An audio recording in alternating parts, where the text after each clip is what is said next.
어렵게 혁신적인 의료기기를 개발했지만 인허가 과정에서 문제가 생기면 모두 물거품이 될 수도 있기 때문에 어떤 방법으로 어떤 루트로 전문가의 도움을 받는 것이 훨씬 필요할 것이라고 생각됩니다. 건강보험 업무를 2017년부터 지금까지 하고 있는데요. 외국에서는 이 마켓 액세스 또는 이 전문 서비스에 대해서 컨설팅이 굉장히 많이 활성화되어 있거든요. 반면에 우리나라는 제한적이다라고 많이 느꼈어요. 외국계 회사라든지 국내 큰 회사들은 기존의 대형 컨설팅 업체를 활용을 하면 되는데 대형 컨설팅을 활용할 수 없거나 중소 회사들은 그런 서비스를 이용하기가 좀 어렵겠다라는 생각을 많이 했었거든요. 왜냐하면 컨설팅 비즈니스 자체가 제한적이다 보니까 의료기기 인허가 컨설팅에 시장성이 있겠다라고 생각을 했었습니다. 그러던 와중에 우연찮게 제 지인이 사업을 시작할 수 있는 모멘텀과 인프라를 구축을 해줘서 시작을 할 수 있었습니다. 기본적으로 인허가와 마켓 액세스 영역이 있다면 주로 마켓 액세스에 조금 더 포커싱이 되어 있는데요. 그 중에서도 신약 등재라든지 신약 등재 이후에 사후관리로서 사용약과 연동 협상이라든지 급여기준 확대라든지 외국약과 재평가, 기준약과 재평가, 약효 재평가 등등 여러 재평가가 있는데 이런 부분에 대한 서비스가 가능합니다. 제가 가진 경쟁력이라고 하면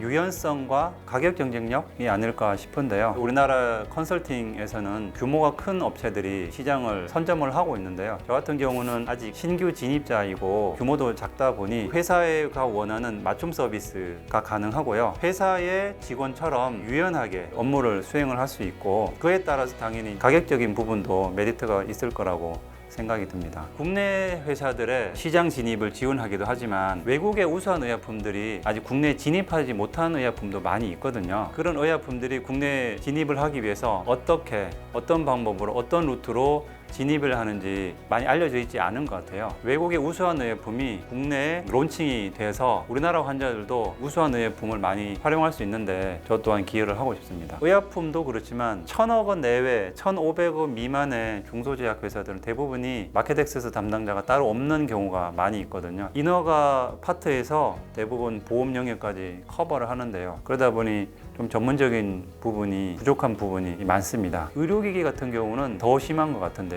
어렵게 혁신적인 의료기기를 개발했지만 그 이후에 어떻게 인허가를 해야 되고 어떻게 보험 절차를 밟아야 되는지 기존 기술 여부 평가, 신의료 기술 평가, 의료 행위 또는 치료제로 등재 이 일련의 과정에 있어서 제가 경험한 많은 업체들은 거기에 대한 지식이나 경험이 없습니다. 스스로 하기보다는 전문가의 도움을 받는 것이 훨씬 필요할 것이라고 생각됩니다. 아직까지는 자문에 머물러 있는 경우들이 많았고요. 현재 지금 신약 프로젝트가 하나 진행 중에 있어서 그 프로젝트가 잘 되면 가장 성공적인 첫 번째 케이스가 되지 않을까 그렇게 기대를 하고 있습니다. 긴밀하게 소통하면서 신약 등재 신청을 완료한 상태이고요. 등재 절차를 진행하고 있는 중입니다. 꼭 성공적인 케이스를 만들도록 하겠습니다. 심평원 출신이다 보니 관심 있는 분야가 요양급의 비용 청구입니다. 의사 선생님들께 컨설팅을 해드린 적이 있는데요. 심사 부서가 있는 병원은 그나마 이제 조직이 있지만 의원급에서는 의사 선생님들이 직접 청구를 하는데 많은 오류가 있으시고 잘못된 방법으로 청구를 하고 있는 경우들이 많이 있었고요. 실제로 의사 선생님들이 본인들이 청구를 하면서도 어떻게 청구를 해야 되는지 모르는 경우를 제가 많이 봤습니다. 청구를 컨설팅 해주는 사업을 향후에는 구상하고 있습니다.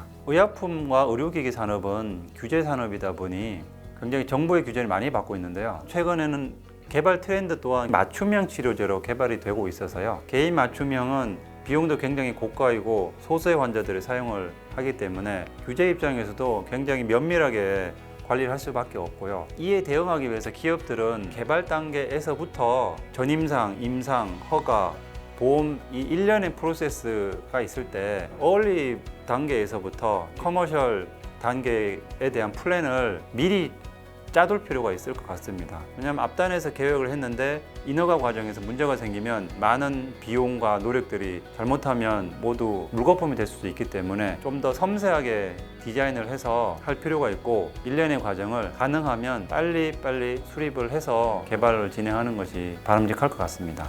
고령화 사회에 지금 우리가 진입을 했는데요. 고령 인구는 늘고 만성 질환을 안고 있고 암 환자들, 노인성 질환이면 치매 이런 쪽 분야가 저희가 지금 개발하고 있는 단계인데 치료제로 볼 때는 맞춤형 치료제가 많이 개발이 될 것 같고요. 맞춤형 치료제 시장은 더 많이 활성화가 될 것 같습니다. 왜냐하면 맞춤형 치료를 필요로 하는 환자들이 늘어나고 있기 때문에 이걸 구매할 수 있는 구매력이 있는 사람들은 얼마든지 이런 맞춤형 치료제를 이용하고 활용하고 사용할 것이기 때문에 그쪽의 분야는 많이 활성화될 것 같습니다. 아직 개발이 부족한 희귀질환 치료제도 많이 개발이 될 것 같고요. 환자는 작지만 굉장히 고가로서 회사 입장에서는 캐시카우가 될 수 있는 그런 영역이라고 할 수 있죠. 저희 서비스를 필요로 하는 많은 기업들은 우리나라와 외국에 무궁하다라고 생각을 하고요. 그들이 원하는 서비스를 제공할 것이고 그들의 문제를 해결하기 위한 솔루션을 제공할 것입니다. 국내든 외국이든 혁신적인 의약품과 의료기기가 환자들에게 충분히 접근이 되고 질병의 고통으로부터 벗어나는 데 도움이 될 수 있다면 얼마든지 제가 할 수 있는 역량을 다 하도록 그렇게 하겠습니다. 감사합니다.